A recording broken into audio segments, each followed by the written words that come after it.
Hello दोस्तों, नमस्कार। स्वागत है आप सभी का एजुकेशन मंत्रा में। दोस्तों, बात करेंगे 69,000 शिक्षक भर्ती अपडेट्स, एडेड जूनियर और साथ ही साथ विभिन्न प्रतियोगी परीक्षाओं, कोरोना अपडेट्स इत्यादि के बारे में। तो वन बाय वन यहाँ पे हर एक अपडेट पे डिस्कशन होगा। दोस्तों, वीडियो को लाइक एंड शेयर करें और चैनल पर नए हैं तो सब्सक्राइब करके बेल आइकन को प्रेस कर दें, जिससे कि लेटेस्ट वीडियो की नोटिफिकेशन लगातार मिलती रहे। तो चलिए दोस्तों, वीडियो सेशन को स्टार्ट करते हैं। और यहाँ पर सबसे पहले कोरोना की जो वर्तमान परिस्थितियां हैं उन पर चर्चा करते हैं। दोस्तों, अगर देखा जाए तो कोरोना का जो नियंत्रण है वो काफ़ी हद तक बाहर निकल चुका है और यहाँ पर सब चीज़ें आपके भरोसे चलने वाली हैं, क्योंकि जो भी करना है आपको अपने सुरक्षा के हिसाब से, अपने लिहाज से करना है और इसके आधार पर ही आपको आगे बढ़ना है। देख सकते हैं, कोविड से मृत्यु पर कोरोना वॉरियर्स के आश्रितों को मिल सकेंगे 50 लाख।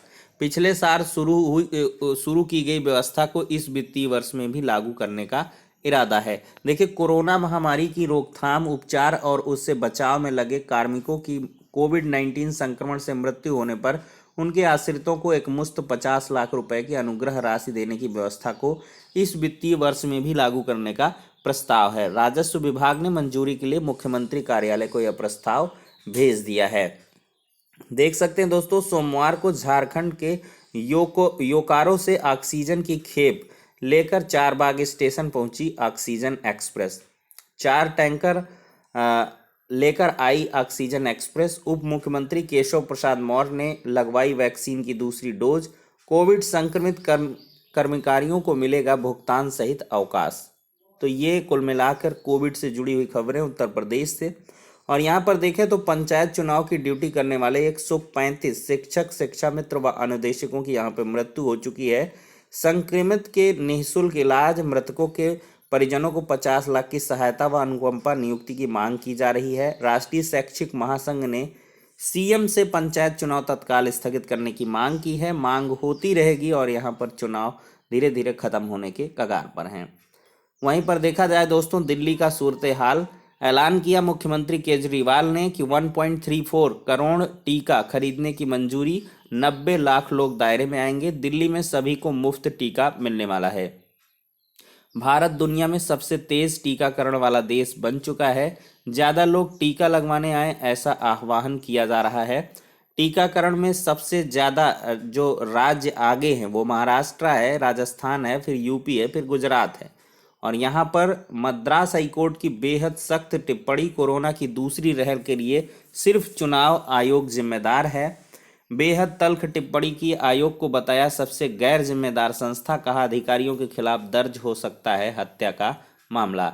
चुनाव के दौरान रैलियों की अनुमति देने के लिए भी घेरा। 2 मई को मतगणना रोकने की दी चेतावनी। देखिए, मद्रास हाईकोर्ट ने सोमवार को चुनाव आयोग को तीखी आलोचना करते हुए कहा कि देश में कोरोना महामारी की दूसरी लहर के लिए सिर्फ वही जिम्मेदार है। हाईकोर्ट ने आयोग को सबसे गैर जिम्मेदार संस्था करार देते हुए कहा कि आयोग के अधिकारियों के खिलाफ हत्या के आरोपों पर भी मामला दर्ज किया जा सकता है। अदालत ने मौखिक चेतावनी दी कि वह 2 मई को मतगणना रोकने से भी नहीं हिचकिचाएगी। यहाँ पर दोस्तों देखा जाए तो ई पाठशाला का खुला ताला। हर दिन 5 अभ्यर्थियों को या परीक्षार्थियों को या विद्यार्थियों को कह लें, शिक्षक यहाँ पे टीचिंग मटेरियल उपलब्ध करवाएंगे। प्रतिदिन संवाद मोबाइल से करेंगे, अभिभावकों को भी बातचीत की जानकारी देंगे। तो 69,000 में जो चयनित शिक्षक हैं वो लोग इसको विशेष तौर पर ध्यान लेंगे। वहीं पर देखें तो मोदी ने बाइडेन को बताए संक्रमण के हाल। दोनों नेताओं के बीच करीब 20 मिनट की वार्ता हुई और बाइडेन ने कहा कि भारत ने संकट में हमारी मदद की है, अब हम करेंगे। देखिए, निजी अस्पतालों में भर्ती अत्यंत गंभीर मरीज को रेमडेसिवियर इंजेक्शन मुफ्त मिलेगा। प्रदेश के सरकारी अस्पतालों में निःशुल्क, निजी में तय दरों पर मुहैया कराया जाएगा इंजेक्शन। वेंटिलेटर व ऑक्सीजन बेडों पर रेमडेसिवियर देने के निर्देश यहाँ पर योगी आदित्यनाथ जी के द्वारा दिए जा चुके हैं। उन्होंने क्या किया है, टीम 11 की बैठक में ये सारे के सारे आदेश दिए हैं। वहीं पर दोस्तों अब देखा जाए तो सीबीएसई का हाल देखते हैं। 10वीं परीक्षा पास किए बिना 11वीं में प्रवेश शुरू हो चुका है। शहर के सीबीएसई आईसीएसई स्कूलों ने 10वीं के छात्रों को फॉर्म भेजकर मांगे 11वीं के विषयों के विकल्प। बच्चों से ऑनलाइन विकल्प लेकर 1 मई से ऑनलाइन क्लास शुरू करने की तैयारी है। केंद्रीय माध्यमिक शिक्षा बोर्ड सीबीएसई से संबद्ध स्कूलों में 11वीं कक्षा में प्रवेश शुरू हो गया है। बोर्ड की ओर से 10वीं की ओर से परीक्षा नहीं कराने, इंटरनल असेसमेंट, प्रोजेक्ट असाइनमेंट के आधार पर बच्चों को पास करने के निर्णय के बाद स्कूल में प्रवेश की तैयारी कर ली है। सीबीएसई से जुड़े अधिकतर स्कूलों में प्रवेश के लिए 10वीं के इंटरनल अंक के आधार पर बच्चों के प्रवेश का निर्णय लिया गया है। तो इसी प्रकार से ठीक यूपी बोर्ड में भी हो सकता है, इसकी पूरी की पूरी गुंजाइश है। वहीं पर देखा जाए तो एडेड स्कूलों में सरकार करेगी शिक्षकों की भर्ती। देखिए, अब एडेड स्कूलों में भी पढ़ाई को लेकर शिक्षकों तक की गुणवत्ता पर सरकार शिकंजा कसेगी। राज्य सरकार पहली बार एडेड जूनियर हाई स्कूलों के शिक्षकों की भर्ती करने जा रही है। वहीं यहां पर मिशन प्रेरणा के साथ मानव संपदा पोर्टल भी अनिवार्य कर दिया गया है।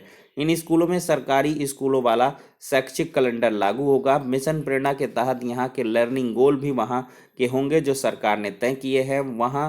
वहीं यहाँ भी विद्यार्थियों के सीखने के लिए वे सभी मॉड्यूल लागू होंगे जो सरकारी स्कूलों में चलाए जा रहे हैं। इसके साथ ही यहाँ के विद्यार्थियों की आधार सीडिंग का भी काम शुरू हो गया है। अभी तक सरकार इन स्कूलों में शिक्षकों और शिक्षणेतर कर्मचारियों का वेतन देती है।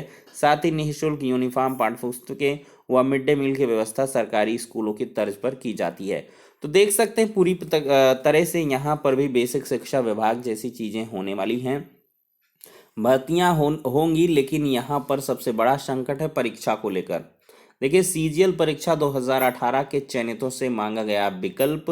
एसआई 2018 के अभ्यर्थियों के अंक अपलोड किए गए हैं। एसएससी ने दिल्ली पुलिस और सेंट्रल आर्म्ड पुलिस फोर्स में सब इंस्पेक्टर और सीआईएसएफ में एएसआई भर्ती 2018 के चयनित व अचयनित अभ्यर्थियों के अंक वेबसाइट पर अपलोड कर दिए हैं।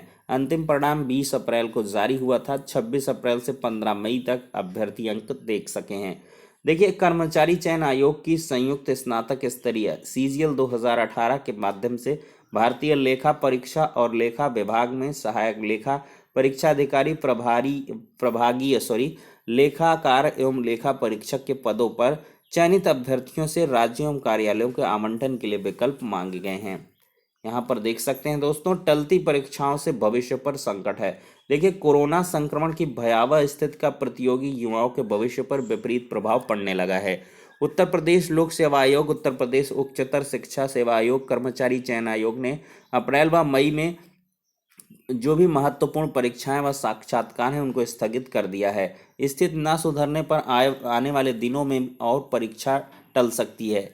इससे महीनों से परीक्षाओं की तैयारी कर रहे प्रतियोगियों का बड़ा झटका लगा है। हर कोई अपने भविष्य को लेकर चिंतित है। उच्चतर शिक्षा सेवा आयोग के विज्ञापन संख्या 49 के तहत निकली प्राचार्य पद की भर्ती का साक्षात्कार स्थगित हो गया है।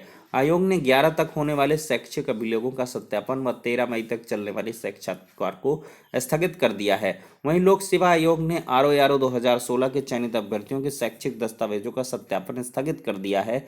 यह 22 से 24 अप्रैल के बीच होना था। इससे चयनितों को जल्द नियुक्ति मिलने के मंसूबों पर पानी फिर गया। वहीं प्रवक्ता राजकीय डिग्री कॉलेज स्क्रीनिंग परीक्षा स्थगित की जा चुकी है। मौजूदा स्थिति को देखते हुए मई के साथ ही जून में होने वाली परीक्षाओं पर भी संकट मंडरा रहा है। वहीं पर कर्मचारी चयन आयोग ने एसआई 2019 पेपर 2 की परीक्षा स्थगित की, जबकि 12 अप्रैल को प्रारंभ हुई combined higher secondary 10+2 level examination 2020 tier 1 की परीक्षा को 19 अप्रैल को रोक दिया गया। यह परीक्षा 26 अप्रैल तक चलनी थी। अब बची परीक्षाओं की तारीखें बाद में घोषित की जाएंगी। इसी तरह माध्यमिक शिक्षा सेवा चयन बोर्ड उत्तर प्रदेश की टीजीटी 2016 का साक्षात्कार भी स्थगित हो गया। इन दिनों जिस तरह के हालात हैं उसमें परीक्षाओं की नई तारीखें घोषित होने के आसार अभी नहीं हैं। यहाँ पर देखा जाए दोस्तों तो चयनित अभ्यर्थियों से राज्य की वरीयता भी पूछी गई है। तो देख सकते हैं दोस्तों किस प्रकार से यहाँ पर संकट गहरा चुका है। जो भी परीक्षाएं मई में एक्सटेंडेड तो हुई ही हैं, अब उनकी जो जून की परीक्षाएं उन पर भी यहाँ पर संकट के बादल नजर आ रहे हैं। तो एडेड जूनियर एग्जाम की अगर हम बात करें तो ये मई में तो होना ही नहीं है, लेकिन जून के भी इसके टलने के आसार अब धीरे धीरे दिखाई दे रहे हैं। क्योंकि जो कोरोना का संक्रमण है वो लगातार बढ़ता जा रहा है और ये संक्रमण एपेक्स पर जाएगा। मई में काफ़ी ज़्यादा बढ़ने की इसकी उम्मीदें हैं। तो इस वजह से परीक्षाओं को लेकर अभी निर्णय तो काफ़ी मुश्किल ही लिया जाएगा। वहीं पर दोस्तों देखा जाए तो फर्जी शिक्षकों पर कार्रवाई करने से कतरा रहा विभाग। देखिए, जिले में 28 से ज़्यादा फर्जी शिक्षकों के खिलाफ अभी तक विभाग ने कोई कार्रवाई नहीं की है, जबकि महानिदेशक बेसिक ने 10 दिन पहले बेसिक शिक्षा विभाग से कार्रवाई की प्रगति की रिपोर्ट मांगी है। प्रदेश के मैनपुरी जिले की अनामिका शुक्ला के 25 जिलों में फर्जी दस्तावेज लगाकर नौकरी करने का प्रकरण जून 2020 में सामने आया था। इसके बाद से हर जिले में शिक्षकों की कुंडली खंगालने जाने लगी। जिले में अब तक 28 से ज़्यादा फर्जी शिक्षक मिल रहे हैं जो कूट रचना कर नौकरी कर रहे थे। उनका फर्जीवाड़ा सामने आने के बाद प्राथमिक शिक्षा विद्यालय कपसेठी की शिक्षिका पर एफआईआर कराने के अलावा अन्य किसी शिक्षक पर अब तक कोई कार्रवाई नहीं की जा सकी है। तो देख सकते हैं दोस्तों, यहाँ पर बेसिक शिक्षा विभाग में कई सारे फर्जी शिक्षक अभी भी कार्य कर रहे हैं, लेकिन उन पर कोई कड़ी कार्रवाई नहीं की जा रही, जिसकी वजह से ये लोग फल फूल रहे हैं। वहीं पर दोस्तों देखा जाए तो 69,000 तीसरी चयन सूची के लिए लगातार अभ्यर्थी प्रयास कर रहे हैं, लेकिन जो आंकड़ा है वो कहीं ना कहीं कई बीएसए साहिबान के द्वारा अभी भी नहीं दिया जा रहा है। कुछ कोरोना संक्रमण के कारण यहाँ पर काफ़ी ज़्यादा दिक्कतों का सामना कर रहे हैं, और बहुत सारे ऐसे बीएसए साहब भी हैं जो कि इस पर आंकड़ा किस प्रकार से दिया जाए इस पर स्थिति नहीं स्पष्ट कर पा रहे हैं, जिसकी वजह से ये तीसरी चयन सूची का मामला अभी अटका पड़ा हुआ है। अगर देखा जाए दोस्तों तो पंचायत चुनाव के बाद बेसिक शिक्षा मंत्री जी ने घोषणा की थी कि ये आपकी काउंसलिंग और तीसरी चयन सूची जारी हो जाएगी, लेकिन देखते हैं यहाँ पर क्या कुछ होने वाला है। लगभग अप्रैल बीतने वाला है, पंचायत चुनाव भी लगभग ख़त्म ही होने वाले हैं। यहाँ पर आखिरी चरण बचा हुआ है और इसके बाद से काउंटिंग वगैरह का कार्यक्रम जो है स्टार्ट हो जाएगा, और 2 से 3 मई तक में ये सारी चीज़ें फाइनलाइज हो जाएंगी।